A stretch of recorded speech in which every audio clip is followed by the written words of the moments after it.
Assalamualaikum warahmatullahi wabarakatuh.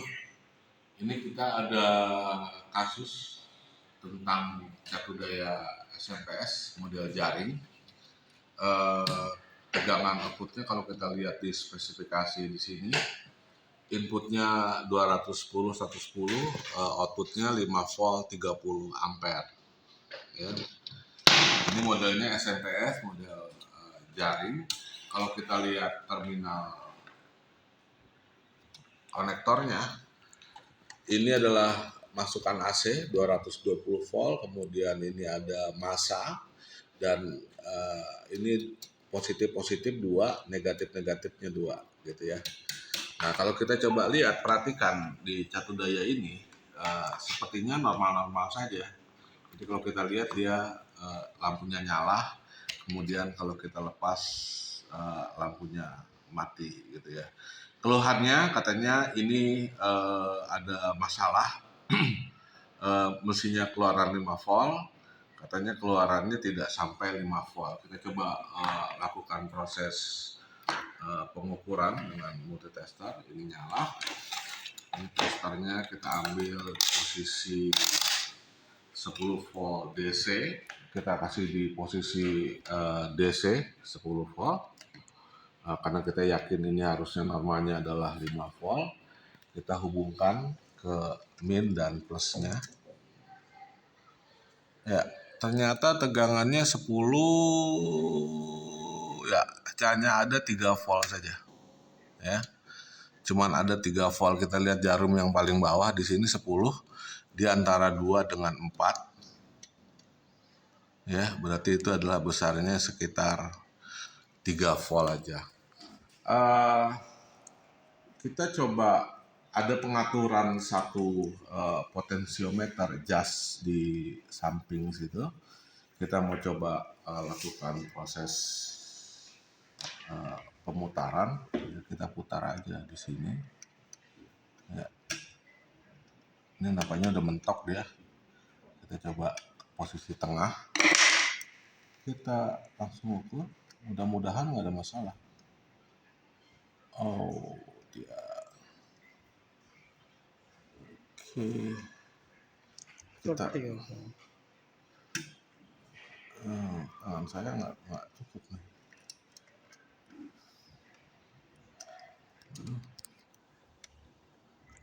Gitu ya. Kita matanya nggak kelihatan. Ya, kita coba putar-putar. Nampaknya dia tidak ada perubahan. Berarti ini ada masalah di sini. Dalam dari rangkaian SMPS ya, model jaring menghasilkan tegangan keluaran dia 5 volt. Jadi kalau kita lihat rangkaiannya sebetulnya siklusnya dia dari sini, dari masuk diproses ke sini, dia muter balik gitu ke sini outputnya gitu. Jadi dia prosesnya seperti ini. Kita tahu dasar daripada rangkaian switching dari tegangan masukan ini AC 220 volt, kemudian ada sikring, fuse pengaman, ada filter di sini untuk anti interferensi ya, untuk interferensi.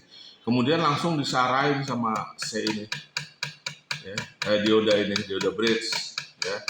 Jadi setelah jadi AC, dia menjadi tegangan DC ya sebesar 280 volt ya atau 320 volt ya.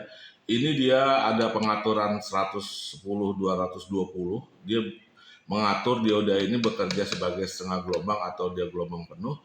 Kemudian tegangan hasil dari penyiaran ini langsung diratakan oleh dua buah kapasitor ini gitu ya. Dua buah kapasitor ini, kemudian nanti ada satu resistor starting namanya untuk menggerakkan IC ini. Jadi ini menggunakan IC resonatornya atau osilatornya buat switchingnya, pembangkit gelombang perseginya itu dibangkitkan oleh IC TL494C ini ya. Dia dapat tegangan starting biasanya melalui kaki 12 ya, dia masuk melalui kaki 12, Kemudian dia akan menghasilkan dua buah keluaran yang saling berbalik pasa, yaitu dari keluaran kaki 8 sama kaki 11. Jadi kalau ini 8, 1, 2, 3, 4, ini 8, 8, 9, 10, 11. 8 sama 11, dia menghasilkan keluaran pulsa dengan frekuensi antara sekitar 26 kHz kotak saling berbalik pasa nih. Dia. Nah, saling berbalik pasa, push pull dikuat di driver oleh dua buah transistor ini.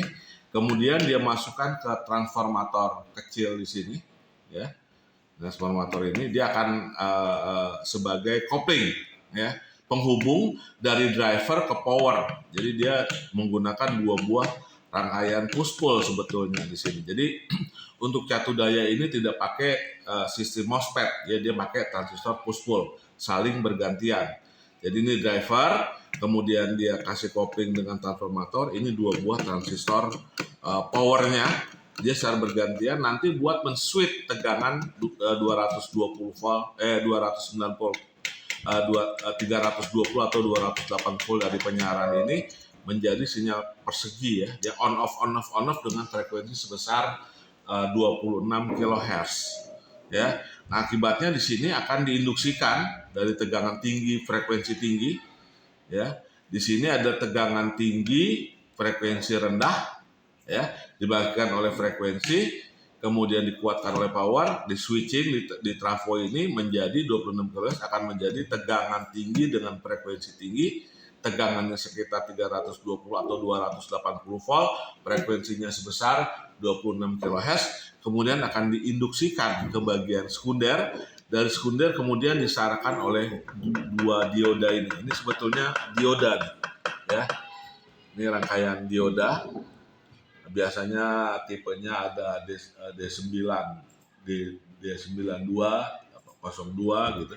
Jadi disarkan, kemudian dia difilter, ya, oleh kapasitor filter, keluarlah dia prosesnya dia 5 volt. Nah,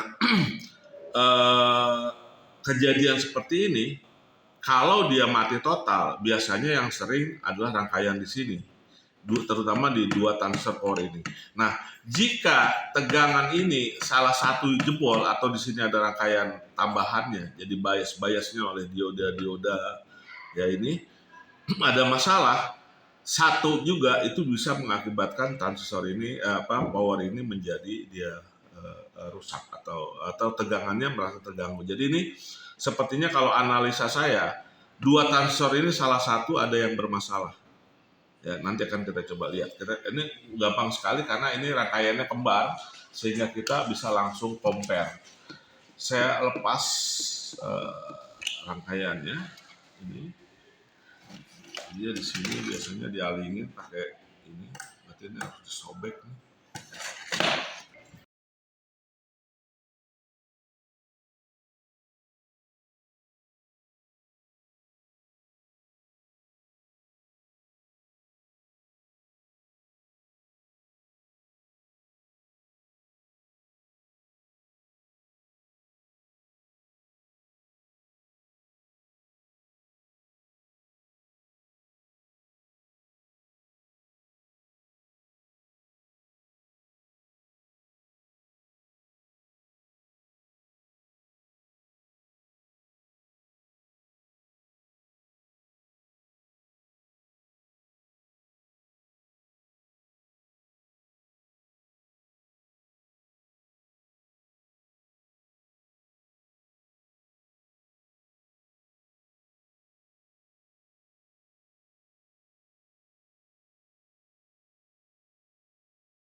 kita udah lakukan proses pengecekan. Ini rangkaiannya kembar kan.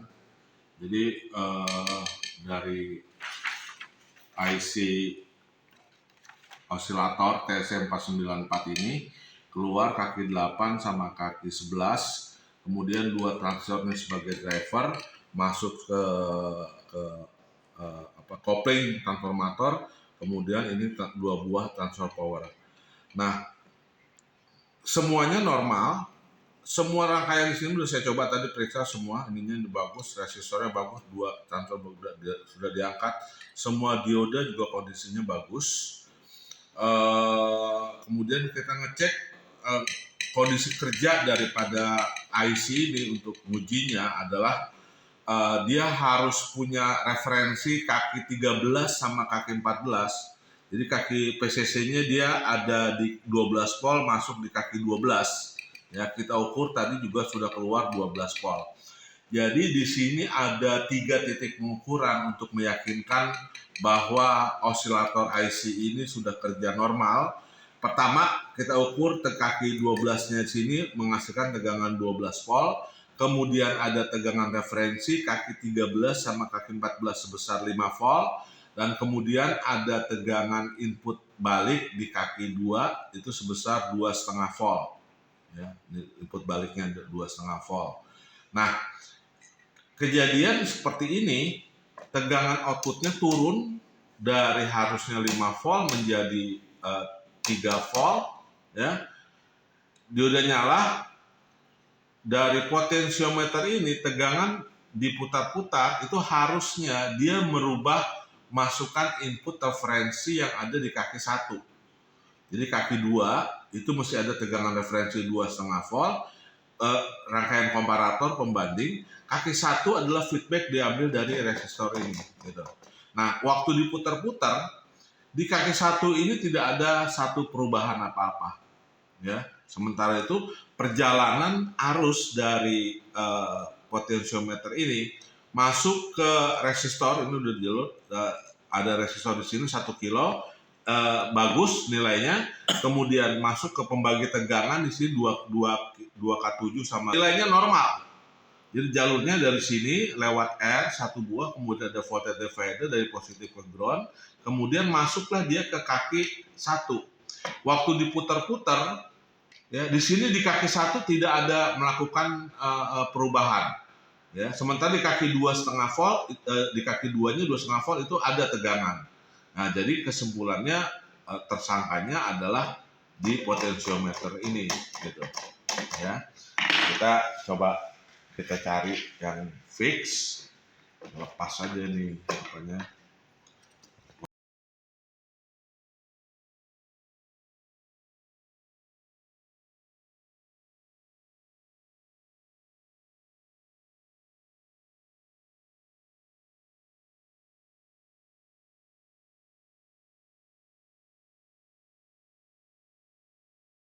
Juga 102.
Ya.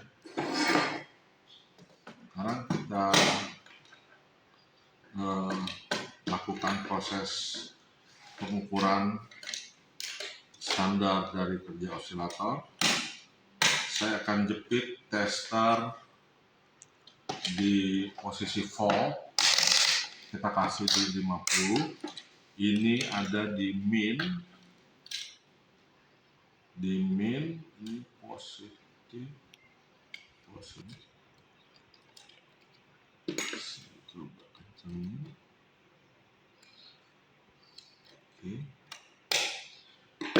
Jadi standar kerja daripada IC ini, ya kita coba colok. Boleh lama-lama sebetulnya, kita coba. Karena ini nggak pakai heatsink ya, ini takutnya dia terlalu panas nanti. Kita taruh aja di kaki 12, harus ada tegangan sebesar 12 volt. Mungkin dari arah sini nggak, biar bisa kelihatan testernya. Jadi di kaki 12 kita udah taruh di sini, ini 8, 9, 10, 11, 12. Di bawah sini akan ada tegangan 12 volt harusnya kalau dia normal. Tadi juga ada di sini. Ya. 15 volt ya. 16 volt di kaki 12. Kemudian kaki 14 dan 13 gabung itu mesti ada referensi tegangan 5 volt. Ini 8, 9, 10, 11, 12, 13. 13 dengan 14. Jadi 13, 14 ini mesti ada tegangan referensi sebesar 5 volt. Ini 50 saya turunkan jadi posisinya di 5, 10 ya. 10 mestinya adanya di pas di tengah-tengah, kita lihat. Kita taruh di ini. Nah, itu ada tegangan 5 volt. Ya. 13, ini 14-nya juga ada tegangan 5 volt. Ini sudah normal, sama seperti tadi sebetulnya. Cuman kita lihat tadi ini lampu, saya cabut ya. Oke. Kaki 2 itu 2,5 volt. Ini ada referensi, ini harus ya. Jadi kaki 2 ada tegangan 2,5 volt, ini 10, kita lihat. Nah, 2,5 volt ya, 2 lebih ya. 3 kurang ya, 2,2 volt. 2,5 volt. Tuh. Antara 2 dengan 4 ya. Nah, di kaki 1 itu juga tegangannya hampir sama harusnya. Ya, lihat sini. Nah, tadi tegangan ini nggak berubah-ubah, kita lihat. Nah, sama kan? Tegangannya tidak berubah-ubah. Nah, ketika ini tadi diputar, proses diputar, dia tetap posisinya di 2 sekian. Jadi yang harusnya, kalau sekarang sepertinya ini udah normal. Kita lihat aja, ini kan 10. Outputnya berarti ini min, ini berarti kan plus. Tuh, dia udah 5 volt. Naik dari yang tadi. Ya, jadi kesimpulan kita, kalau outputnya normal, ya, rangkaiannya kembar 2, kita coba ukur, semua sudah oke. Persyaratan kerja daripada si osilator ini, ya tadi masih ada tegangan sekitar 12 volt, 15 volt atau 12 volt di kaki 12 untuk PCC-nya. 13 sama 14 itu adalah referensi 5 volt. Kaki 2 dan kaki 1 komparator itu mesti ada tegangan sebesar 2,5 volt. Kalau itu sudah dipenuhi, rangkaian ini mesinnya sudah bekerja normal. Gitu, seperti itu. Oke, selesai kasusnya. Berarti untuk mengatasi tegangan drop pada SMPS, cara kerjanya adalah seperti itu. Sekian penjelasan saya. Terima kasih. Assalamualaikum warahmatullahi wabarakatuh.